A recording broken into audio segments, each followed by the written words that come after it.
Assalamualaikum warahmatullahi wabarakatuh.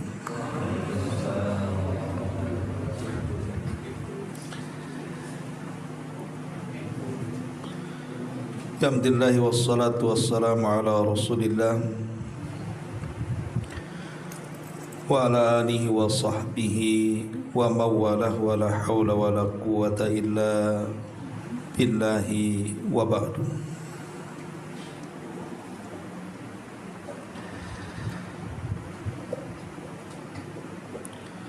Baik, kita lanjutkan kajian kita. Masih membahas tafsir dari surah An-Naba, dan kita masuk pada ayat ke-37 dan seterusnya. A'udzubillahi minasyaitonirrajim. Bismillahirrahmanirrahim. Rabbis samawati wal ardi wa ma bainahuma ar-rahman la yamlikuna minhu khitaba yawma yakumur ruhu wal malaikatu saffan la yatakallamuna illa man adina lahu ar-rahmanu wa qala sawaba. Dzalikal yaumul haq faman syaa'a attakhadha ila rabbih ma'aba. Inna anzarnakum adzaban qariban yauma yanzurul mar'u ma qaddamat yadahu wa yaqulul kafiru ya laitani kuntu turaba. Rabb yang memelihara langit dan bumi dan apa yang ada di antara keduanya, yang Maha Pemurah, mereka tidak dapat berbicara dengan Allah sama sekali. Pada hari ketika ruh dan para malaikat berdiri bersaf-saf, mereka tidak berkata-kata kecuali siapa yang telah diizinkan kepadanya oleh Rabb yang Maha Pemurah, dan ia mengucapkan kata-kata yang benar. Kecuali siapa yang telah diberikan izin kepadanya oleh Rabb yang Maha Pemurah, dan ia mengucapkan kata yang benar. Itulah hari yang pasti terjadi. Maka barang siapa yang menghendaki, niscaya ia menempuh jalan kembali kepada Rabb-Nya. Sungguh kami telah memperingatkan kepadamu siksa yang dekat pada hari manusia melihat apa yang telah diperbuat oleh kedua tangannya. Dan orang-orang kafir berkata, alangkah baiknya sekiranya aku dahulu adalah tanah. Baik, ma'asyiral muslimin yang dimuliakan Allah Subhanahu wa taala, surah An-Naba 37 dan seterusnya sampai akhir masih menceritakan kepada kita tentang hal ihwal kondisi hari kiamat. Di sini Allah Subhanahu wa taala mengatakan, Rabbis samawati wal ardi wa ma bainahuma ar-rahman la yamlikuna minhu khitaba. Rabb yang memelihara langit dan bumi dan apa yang ada di antara keduanya, Ar-Rahman yang Maha Pemurah, la yamlikuna minhu khitaba. Mereka pada hari itu tidak dapat bicara dengan Dia. Apa maksudnya pada hari itu mereka tidak dapat bicara dengan Allah Subhanahu wa taala? Al-Imam Al-Kisai rahimahullahu ta'ala, maksudnya adalah la yamlikuna minhu khitaba ay bisyafa'ati illa bi'idni. Maksudnya mereka tidak dapat bicara dengan Allah dalam perkara syafaat kecuali orang-orang yang diberikan izin oleh Allah Subhanahu wa ta'ala.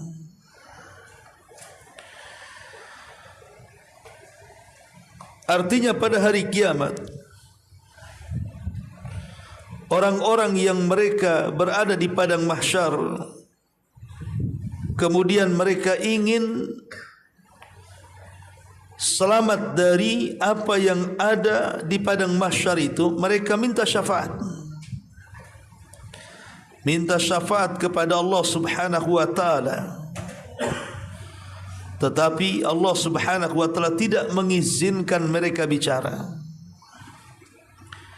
kecuali orang-orang yang diizinkan Allah. Siapa orang-orang yang diizinkan Allah ini? Tentu hanya para nabi. Makanya manusia datang kepada para nabi. Datang mereka kepada Nabi Adam alaihi salatu wassalam dan mengatakan, anta abul bashar, engkau kan bapaknya manusia. Isfa' lana ila rabbik, mintalah syafaat kepada Rabbmu. Ala tara ila ma nahnu fih, tidakkah kau melihat kami dengan penuh iba? Lihat kondisi kami. Kami kesusahan, matahari didekatkan, keringat bercucuran, kami kesusahan. Mintalah syafaat kepada Rabbmu untuk kami. Tapi Nabi Adam alaihi salatu wassalam tidak sanggup bicara dengan Allah. Ketakutan. Alasannya apa? Karena dia pernah melakukan dosa. Apa dosanya? Memakan buah larangan. Makanya dia tidak berani bicara. Kemudian manusia mendatangi nabi-nabi yang lainnya. Mereka datang kepada Nabi Allah Ibrahim alaihi salatu wassalam. Ibrahim pun sama, tidak sanggup untuk bicara dengan Allah, karena dia pun pernah melakukan dosa, pernah berdusta 3 kali. Sehingga Nabi Ibrahim alaihi salatu wassalam pun tidak bisa apa-apa, tidak sanggup bicara dengan Allah Subhanahu wa ta'ala. Kemudian mereka mendatangi Musa alaihi salatu wassalam.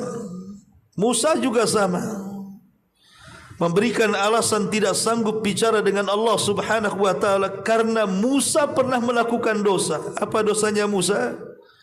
Membunuh kaum Kipti yang sedang berkelahi dengan anak muda Bani Israel. Kemudian akhirnya mereka datang kepada Nabi Isa alaihi salatu wassalam. Isa tidak menyebutkan dosanya, tapi Isa pun tidak berani berbicara dengan Allah.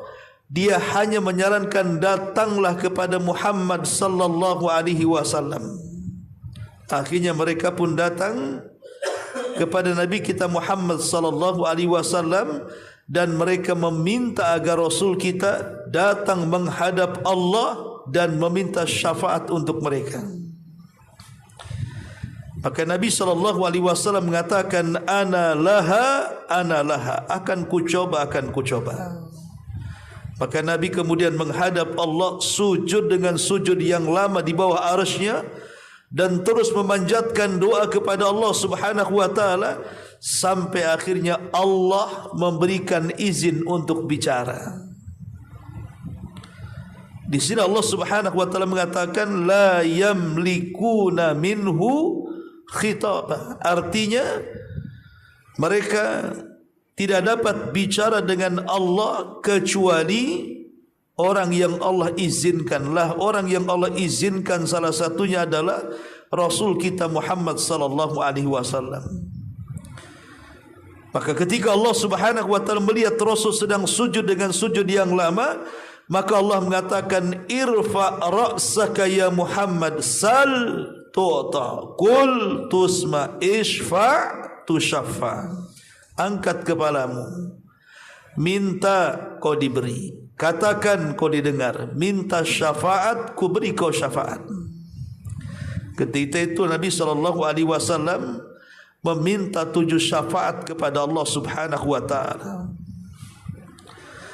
Ma'asyiral muslimin yang dimuliakan Allah Subhanahu wa taala, ini penafsiran yang pertama dari Al-Imam Al-Kisai rahimahullahu taala. Ada juga yang mentafsirkan maksudnya aradal kuffaru la yamlikuna minhu khitaba fa ammal mu'minin fayashfa'un atau fayushfa'un. Maksudnya adalah mereka yang tidak dapat bicara dengan Allah, maksudnya orang-orang kafir. Mereka tidak sanggup berbicara dengan Allah ketika itu karena ketakutan. Adapun orang-orang yang beriman, maka mereka akan diberikan syafaat. Syafaat oleh Allah Subhanahu wa taala setelah Allah izinkan kepada mereka. Jadi maksudnya la yamlikuna minhu khitaba, ini bicara soal syafaat dan syarat mendapatkan syafaat 2. 1 izin dari Allah, yang kedua redha dari Allah Subhanahu wa taala. Kemudian Allah Subhanahu wa taala mengatakan, yauma yaqumur ruhu wal malaikatu saffa, pada hari ketika ruh dan para malaikat berdiri bersaf-saf. Siapa ruh di sini? Ada yang mengatakan bahwa ruh yang ikut bersaf-saf bersama para malaikat. Berkata Abdullah ibn Mas'ud radhiyallahu an, maksudnya adalah malakun fis sama'ir rabi'ati. Dia adalah malaikat yang menetap di langit keempat. Dan malaikat ini a'zam minas samawati wa minal jibali wa minal malaikati yusabbihullaha kulla yawmin 12 alaf tasbihatan yakhluqullahu min kulli tasbihatin malakan minal malaikah yaji'u yawmal qiyamah saffan wahida. Jadi maksudnya ruh di sini adalah malaikat yang berada di langit keempat. Fisiknya lebih besar dibandingkan langit, bahkan dibandingkan gunung-gunung. Bahkan di antara malaikat yang menempati di langit keempat ini, ada yang bertasbih kepada Allah setiap hari sebanyak 200.000 tasbih, di mana Allah Subhanahu wa taala menciptakan dari setiap tasbih itu 1 malaikat yang kelak akan datang pada hari kiamat. Merekalah yang kemudian bersab-sab mengelilingi di padang mahsyar. Ini satu penafsiran. Penafsiran yang kedua, maksudnya ruh di sini artinya khalqun min khalqillah fi surati bani Adam. Mereka adalah makhluk lain. Mereka bukan malaikat, mereka bukan manusia, tapi dibentuk seperti manusia. Bahkan Imam A'mash rahimahullahu ta'ala mengatakan, besarnya melebihi para malaikat berkali-kali lipat, dan mereka memiliki tangan dan kaki. Sekali lagi, mereka bukan malaikat, mereka bukan jin, mereka bukan manusia. Lalu mereka siapa? Makhluk lain yang Allah ciptakan yang kita tidak tahu. Bukankah Allah mengatakan wa yakhluqu ma yasha'u wa yakhtar? Allah menciptakan sekehendaknya. Makhluk yang kita tidak tahu rupanya seperti apa. Yang jelas dia bukan manusia, dia bukan jin, dia bukan malaikat. Makhluk lain punya tangan dan punya kaki, lebih besar dibandingkan malaikat itu sendiri bentuknya. Itulah yang dimaksud dalam ayat ini, ruh yang akan membuat sab pada hari kiamat. Ini menurut penafsiran A'mash. Kemudian Abdullah ibn Abbas radhiyallahu anhuma, maksud ruh di sini maksudnya adalah arwahun nas, ruh manusia. Jadi saat Allah Subhanahu wa taala membangkitkan manusia dari kubur-kubur mereka, awalnya Allah Subhanahu wa taala menurunkan hujan. Kemudian hujan ini setiap tetesnya akan mengenai setiap tulang ekor manusia yang dipendam di dalam tanah. Dari tulang ekor inilah Allah Subhanahu wa taala kemudian menciptakan ulang manusia. Setelah Allah Subhanahu wa taala menciptakan ulang manusia, dikembalikan mulai dari kepala sampai kaki, maka Allah Subhanahu wa taala keluarkan jasad-jasad mereka dari tanah, kemudian dilempar ke permukaan. Wa alqat ma fiha wa takhallat. Dan kami lempar mereka ke permukaan.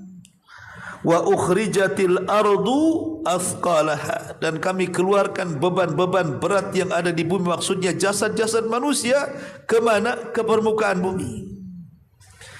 Lah sejak itulah Allah Subhanahu wa taala perintahkan ruh yang disimpan di dua tempat. Kalau ruhnya orang-orang yang beriman ditempatkan di Iliyin, di sorga yang paling tinggi. Kalau ruhnya orang kafir, mereka ditempatkan di Sijin, di neraka yang paling dasar. Maka dilepas oleh Allah Subhanahu wa taala seluruh arwah manusia itu. Akan tetapi sebelum arwah ini masuk ke jasad-jasad, maka mereka dibariskan oleh Allah Subhanahu wa taala bersama para malaikat.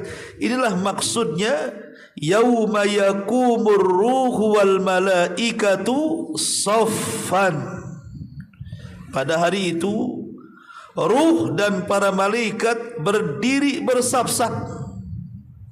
Jadi ruh yang akan masuk ke jasad-jasad manusia saat dibangkitkan itu, sebelum dibangkitkan mereka akan dibariskan dulu bersama para malaikat. Baru setelah itu Allah perintahkan ruh itu masuk ke jasad-jasadnya masing-masing. Maka terjadilah yaumul ba'thi wan nusyur, hari kebangkitan dan hari dikumpulkannya manusia di padang mahsyar. Ma'asyiral muslimin yang dimuliakan Allah Azza wa Jalla, ini juga satu penafsiran dari Sufyan dari Dhahhak rahimahullahu taala. Ada juga maksudnya adalah ruh di sini maksudnya Jibril. Karena Jibril ada sayyidul malaika. Ini yang banyak ditafsirkan para ulama, bahwa ruh di sini artinya Jibril. Lalu kenapa kemudian Jibril tidak dimasukkan dalam kategori malaikat? Bukankah Jibril bagian daripada malaikat? Kenapa pula dipisah? Dalam bahasa Quran disebut zikrul am ba'dal khassah namanya. Menyebutkan perkara umum setelah yang khusus, dan itu menunjukkan agungnya Jibril. Dia bukan sekedar malaikat biasa. Dia adalah pemimpin para malaikat, memiliki 600 sayap, yang satu sayap terbentang antara barat dan timur, saking besarnya. Dan dia adalah sayyidul malaika, pemimpinnya para malaikat. Yauma yaqumur ruh, pada hari ketika Jibril wal malaikatu, dan para malaikat yang lain saffan, mereka membentuk saf bersaf. La yatakallamun, mereka tidak berkata-kata, illa man adzina lahur rahman, kecuali sesiapa yang diberikan izin kepadanya oleh Ar-Rahman, Tuhan yang Maha Pemurah. Wa qala shawaba, dan ia mengucapkan kata-kata benar. Kalau seandainya para malaikat saja tidak sanggup bicara, karena memang hari itu adalah hari yang sangat menegangkan dan menakutkan, sampai para malaikat semua bungkam. Tidak ada yang berani bicara di hadapan Allah Subhanahu wa taala, karena hari itu sangat menakutkan, apatah lagi manusia. Sementara malaikat saja yang tidak pernah bermaksiat kepada Allah tidak sanggup bicara pada hari itu, apalagi manusia. Ma'asyiral muslimin yang dimuliakan Allah Subhanahu wa taala, Ikrimah, seorang ahli tafsir, ketika memberikan catatan illa man adzina lahur rahman wa qala shawaba, kecuali siapa yang telah diberikan izin kepadanya oleh Tuhan yang Maha Pemurah dan ia mengucapkan kata-kata yang benar, maksudnya adalah akan lewat dengan sebagian manusia dari penduduk neraka. Jadi akan lewat sebagian manusia atau sekelompok manusia yang diponis masuk neraka melewati para malaikat yang sedang berbaris-baris. Jadi malaikat yang sedang berbaris-baris tadi, tiba-tiba kemudian manusia yang sudah diponis masuk neraka ini, gerombolan-gerombolan manusia yang layak masuk neraka, lewat di hadapan para malaikat. Maka malaikat mengatakan, aina tadhhabuna bihaula. Maka malaikat satu dengan yang lainnya saling bicara, mau pergi ke mana mereka itu, mau dibawa ke mana mereka ini.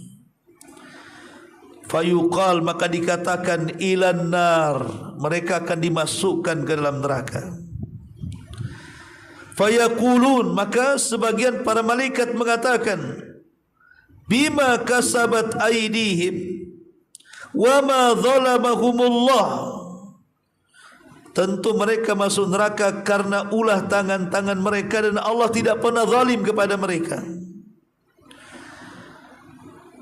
Kemudian di sisi lain ada sekelompok orang yang digiring tetapi diarahkan ke surga. Maka malaikat yang kemudian sedang berbaris-baris menyaksikan dan mengatakan, aina tadhhabuna bihaula, hendak pergi ke mana mereka yang satu ini. Fayaqulun, maka malaikat yang menggiring mengatakan, ilal jannah, mereka akan dimasukkan ke dalam surga. Fayaqulun, maka malaikat yang lain mengatakan, bi rahmatillahi dakhaltumul jannah, ingat dengan rahmat Allah kalian masuk surga. Maka dikatakan, fayu'dzanu lahum fil kalam, maka ketika itu mereka diizinkan untuk bicara.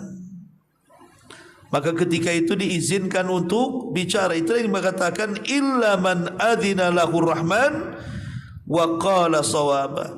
Dan yang dimaksud shawab di sini artinya at-tauhid.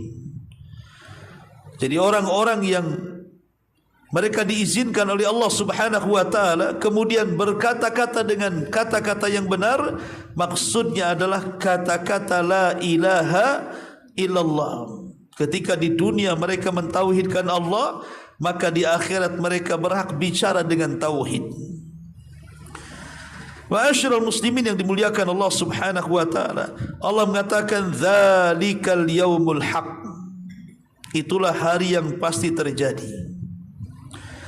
Faman syaa'a takhadha ila rabbih ma'aba, maka barang siapa yang menghendaki niscaya ia menempuh jalan kembali kepada Rabbnya. Maksudnya adalah dengan amal saleh, dengan kebaikan, dengan kejujuran, mereka akan kembali kepada Allah Subhanahu wa taala. Kemudian Allah tutup ayatnya, inna anzarnakum adzaban qariba, sesungguhnya kami telah memperingatkan kepadamu hai orang-orang kafir siksa yang dekat, maksudnya hari kiamat. Tetapi apa yang terjadi, orang-orang kafir tidak yakin adanya kiamat, tidak yakin adanya kehidupan setelah kematian, tidak yakin adanya hisab, timbangan dan yang semacamnya. Kemudian Allah mengatakan, yauma yandurul mar'u ma qaddamat yadah, ingat pada hari manusia melihat apa yang telah diperbuat oleh kedua tangannya. Wa yaqulul kafiru ya laitani kuntu turaba, dan orang-orang kafir mereka berkata, alangkah baiknya sekiranya dahulu aku menjadi tanah. Ada dua penafsiran para ulama. Pertama, Kenapa orang kafir bisa mengatakan ya laitani kuntu turaba? Duhai kiranya aku dahulu di dunia menjadi tanah dan tidak pernah ada. Karena melihat kengerian pada hari kiamat, kedahsyatan hari kiamat, siksa yang menakutkan hari kiamat, neraka yang berkobar-kobar yang membuat bulu kudu, kemudian mengalami kekhawatiran dan ketakutan luar biasa. Makanya mereka mengatakan, duh kiranya aku menjadi tanah sejak di dunia dan tidak pernah diciptakan. Saking takutnya melihat azab. Ada yang mengatakan penafsiran yang kedua, saat mereka dikumpulkan dan menyaksikan bagaimana binatang dihisab, kemudian Allah Subhanahu wa taala memindahkan binatang-binatang yang bertanduk, yang suka menanduk kepada binatang yang ditanduk. Kemudian Allah mengatakan, tanduk dia sebanyak dia bertanduk. Tanduk dia sebagaimana dia menanduk kamu di dunia. Maka binatang ini akan membalasnya sebagaimana dia memperlakukannya di dunia. Itulah hisab bagi binatang. Setelah selesai hisabnya, maka Allah Subhanahu wa taala katakan, kuni turaba, hei binatang-binatang jadilah kalian tanah. Jadi binatang itu hanya ada hisab tapi tidak ada azab. Tidak ada neraka bagi binatang. Binatang itu hanya dihisab untuk menunjukkan keadilan Allah saja. Karena sebab selesai dihisab, maka Allah katakan jadilah kalian tanah. Akhirnya mereka pun jadi tanah. Lah orang-orang kafir yang menyaksikan ketika itu mengatakan, ya laitani kuntu turaba. Duhai kiranya aku jadi tanah seperti mereka binatang-binatang itu. Ma'asyiral muslimin yang dimuliakan Allah Subhanahu wa taala, lihat bagaimana kengerian hari kiamat. Ada manusia-manusia pada hari kiamat itu yang sama sekali tidak akan diajak bicara oleh Allah Subhanahu wa taala. Maksud tidak diajak bicara itu, maksudnya ada yang mengatakan ya sama sekali tidak diajak bicara, dan itu bentuk kehinaan. Kemudian yang kedua, ada yang mengatakan diajak bicara, tetapi bukan pembicaraan yang baik, tapi pembicaraan yang tidak baik. Siapa mereka? Pertama, mereka adalah sebuah kaum yang memiliki ilmu pengetahuan, membaca Al-Quran, paham dengan sunnah, tapi mereka menyembunyikan kebenaran. Maka mereka kelompok yang tidak akan diajak bicara, sebagaimana surah Al-Baqarah 174 sampai 175. Innal ladzina yaktumuna ma anzalallahu minal kitab wa yashtaruna bihi thamanan qalila ulaika ma ya'kuluna fi butunihim illa an-nar wa la yukallimuhumullahu yaumal qiyamah. Sesungguhnya orang-orang yang menyembunyikan apa yang Allah turunkan dari Al-Quran dan mereka memperjualbelikan dengan harga yang murah, mereka itulah orang-orang yang akan memakan api neraka di perut-perut mereka, dan Allah tidak akan bicara dengan mereka.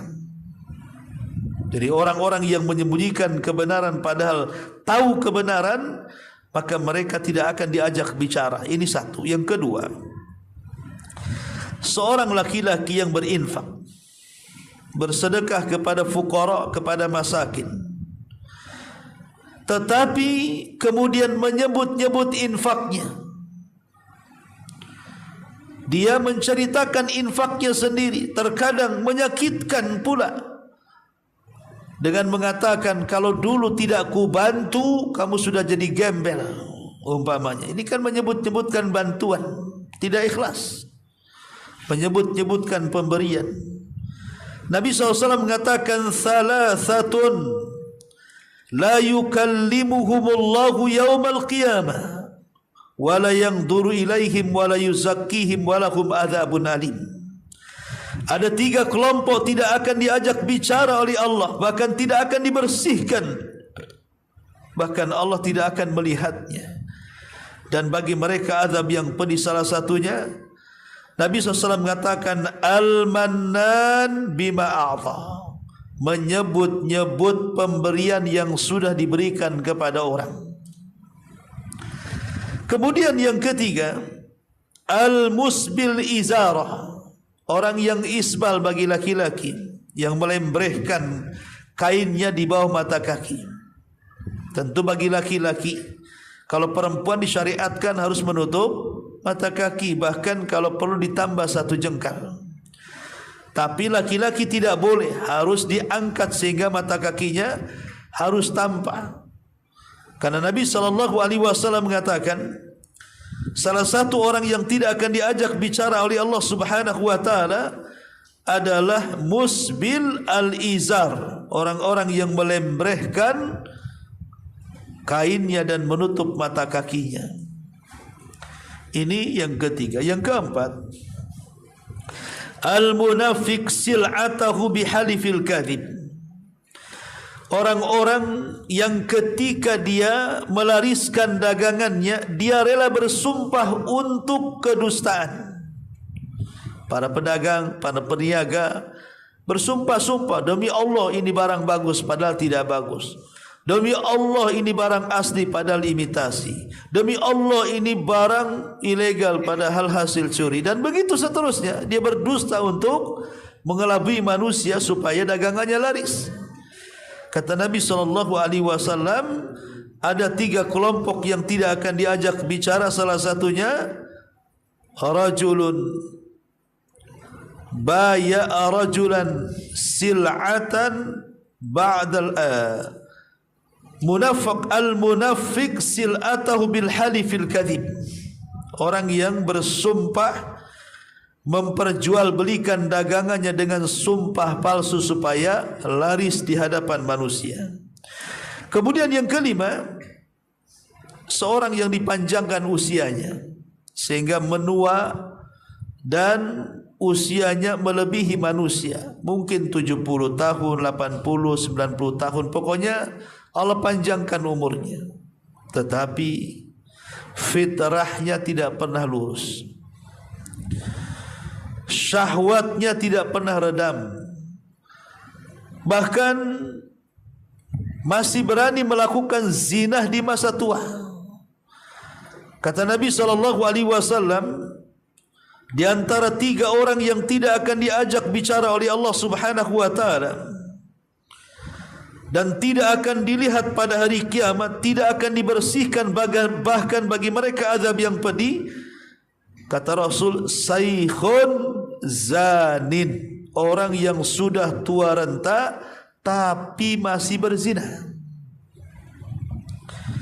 Orang yang sudah tua renta tapi masih berzina. Kenapa orang yang sudah tua berzina demikian dahsyat siksaannya, tidak akan diajak bicara Allah, tidak akan dilihat Allah, tidak akan dibersihkan Allah. Allah sediakan bagi mereka azab yang pedih. Kenapa? Bukankah anak-anak muda banyak berzina juga? Beda dosa anak muda berzina dengan kakek berzina. Anak muda berzina dosa besar, tapi ada pemicunya, syahwat yang kuat. Tetapi kalau sudah kakek-kakek berzina itu tidak ada pemicunya, karena namanya kakek-kakek syahwatnya sudah lemah. Dan dia juga rata-rata sudah punya istri dan punya anak, pernah menikah, pernah merasakan melakukan hubungan. Kenapa dia berzina kalau bukan karena akhlaknya buruk? Makanya orang-orang yang seperti ini tidak akan diajak bicara oleh Allah Subhanahu wa taala pada hari kiamat. Kemudian yang keenam, seorang laki-laki yang diberikan oleh Allah kekuasaan tetapi dia berdusta kepada rakyatnya. Lihat hari ini para penguasa negeri kita lah contohnya, di DPR atau mungkin menterinya dan begitu seterusnya, diberikan amanah oleh Allah Azza wa Jalla. Hukum di tangannya, uang di tangannya, tetapi kemudian mereka menjadikan hukum justru tumpul ke atas dan tajam ke bawah. Uang yang ada di tangannya untuk mensejahterakan rakyat justru malah dikorupsinya. Lah orang-orang yang seperti ini dikatakan salasatun la yanzurullahu ilaihim yaumal qiyamah wa la yukallimuhum wa la yuzakkihim wa lahum adzabun alim. Masuk pada 3 kelompok yang tidak akan dilihat, tidak akan diajak bicara, tidak akan disucikan, bahkan bagi mereka azab yang pedih. Salah satunya malikun kadzab, para pemimpin dusta, para pemimpin yang berdusta dan berkhianat. Sudah menjadi pemimpin, kenapa mereka berdusta? Bukankah sebelum mereka jadi pemimpin mereka berjanji kepada kita, kalau saya menjadi pemimpin, kalau saya terpilih? Mereka sudah janji itu. Sebelum naik kan mereka janji kan sama antum kan, saya akan begini, membenahi begitu, rakyat harus maju, rakyat harus sejahtera, hukum harus tegak, keadilan harus di mana, dan begitu seterusnya. Macam-macam cerita. Setelah jadi, para pendusta mereka itu, malikun kadzab, para pendusta, mereka tidak akan diajak bicara oleh Allah Subhanahu wa taala.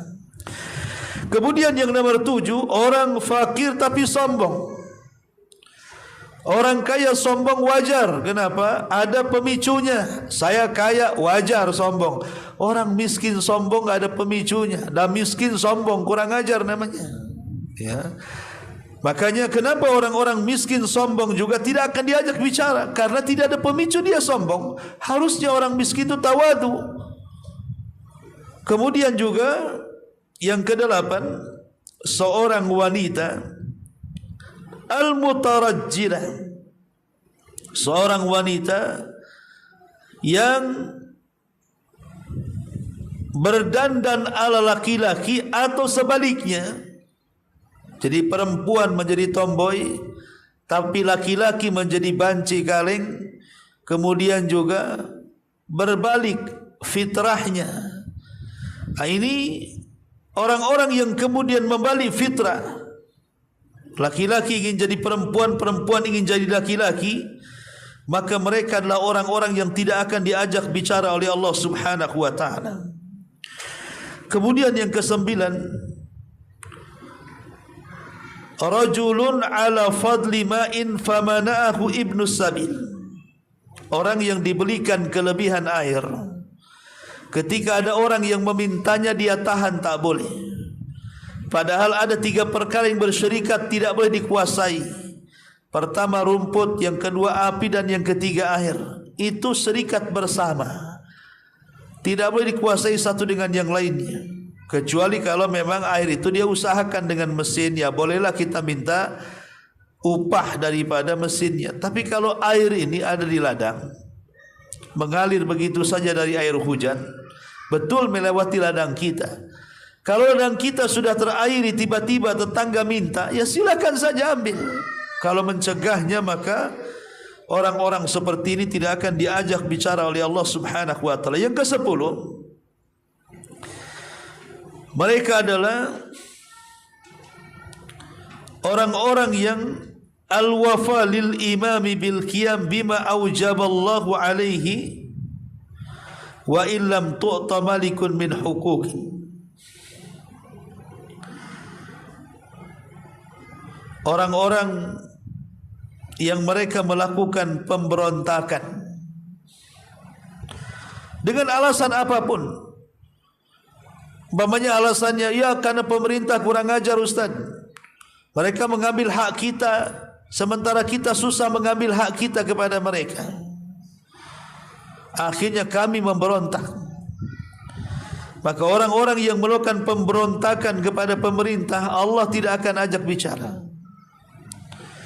Ma'asyiral muslimin yang dimuliakan Allah Azza wa Jalla, makanya demonstrasi selama tidak ada niat memberontak, selama tidak ada niat memberontak, hanya istilahnya apa ya, menyampaikan aspirasi, mengkritik pemerintah karena sudah jengah, sudah jenuh kezaliman pemerintah. Ya, menurut undang-undang negeri kita boleh, tapi sekali lagi dalam Islam tetap tidak boleh. Karena yang namanya demonstrasi sedamai apapun pasti ada kerusuhannya. Minimalnya jalan macet, nyampah di mana-mana, dan begitu seterusnya. Kemudian juga di antara orang-orang yang tidak akan dilihat Allah, tidak akan diajak bicara oleh Allah Azza wa Jalla adalah dayuth, kepala rumah tangga yang tidak ada kecemburuan kepada keluarganya. Ya, anaknya tidak menggunakan hijab, tidak ada masalah. Istrinya kesana kemari digonceng ojek, tidak ada masalah. Jadi intinya bahwa tidak ada keluarganya melakukan maksiat, dosa dan begitu seterusnya, dibiarkan saja. Jadi tidak ada kecemburuan untuk menasihati keluarganya, itu disebut dayuth namanya. Termasuk anak yang durhaka kepada orang tua, termasuk anak yang durhaka dengan orang tua, maka mereka juga terancam tidak akan diajak bicara oleh Allah Subhanahu wa taala. Termasuk juga mengambil harta manusia dengan cara batil. Seperti contoh penjarahan kemarin kan. Penjarahan kemarin ini tidak dibolehkan. Agama manapun menjarah itu tidak dibolehkan. Tapi kan Ustaz, itu harta hasil korupsi. Anggap saya aja ghanimah katanya. Ghanimah pula. Anggap ghanimah katanya. Anda sedang mencuri. Sebab kalau seandainya alasannya itu harta korupsi kemudian Anda halalkan, apa bedanya dia dengan Anda? Bedanya dia korupsi, Anda menjarah. Coba kalau Anda jadi dia, mungkin Anda jadi pejabat terkorup sedunia. Kenapa? Mental penjarahnya sudah ada tuh. Kalau dibalik kan gitu. Nggak boleh ikhwan. Kan itu pencurian. Jangan lagi mencuri sekelas Iron Man. Berapa itu harganya? Apalagi jam 11 miliar.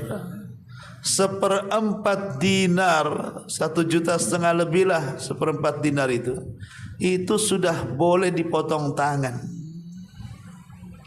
Kan had potong tangan itu 1/4 dinar. 1 dinar itu 4,5 gram.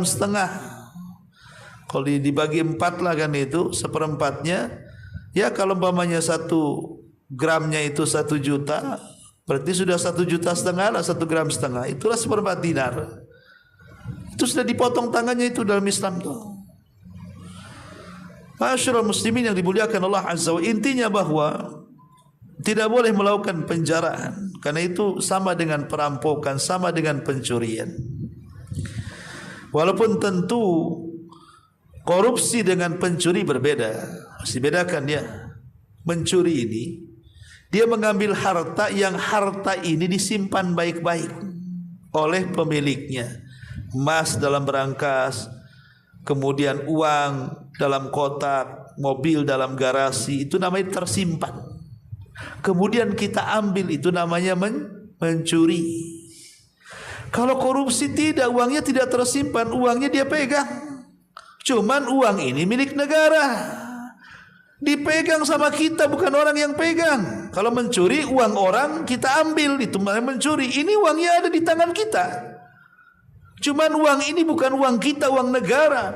Karena jabatan kita ambil. Itu namanya korupsi itu. Makanya dibedakan hukumannya. Kalau mencuri itu potong tangan, kalau korupsi tidak ada hukumannya. Tetapi walaupun tidak ada hukumannya, dia masuk kepada bab ta'zir. Ta'zir itu adalah kebijakan pemerintah. Kalau pemerintah mengatakan hukum mati, tidak ada masalah, tidak berdosa. Karena tidak ada hukum hududnya masalahnya. Lain dengan orang berzina yang sudah menikah rajam, orang mabuk cambuk 80 kali, orang yang memfitnah perempuan baik-baik berzina cambuk 80 kali, orang yang mencuri potong tangan, kan jelas tuh hududnya kan. Tapi korupsi ini enggak ada hududnya, sehingga hukumannya bisa berat bisa ringan, tergantung kebijakan. Berani enggak pemerintah kemudian membuat undang-undang terhadap koruptor? Kalau berani pamannya koruptor ini dihukum mati, tidak ada masalah dalam Islam, kan itu bagian daripada ta'zir. Karena korupsi jauh lebih besar dosanya dibandingkan mencuri. Itu perbedaannya menurut ulama fikih. Intinya ma'asyiral muslimin yang dimuliakan Allah Azza wa Jalla, jadi orang-orang seperti yang disebutkan adalah orang yang tidak akan diajak bicara baik secara zahir ataupun mungkin diajak bicara tetapi pembicaraan yang tidak baik bagi mereka pada hari kiamat. Nauzubillah. Wallahu a'lam bishawab. Ini sampai di sini saja, berarti sudah selesai pembahasan tafsir surah An-Naba, dan insyaallah kita lanjut pada juz ke-29.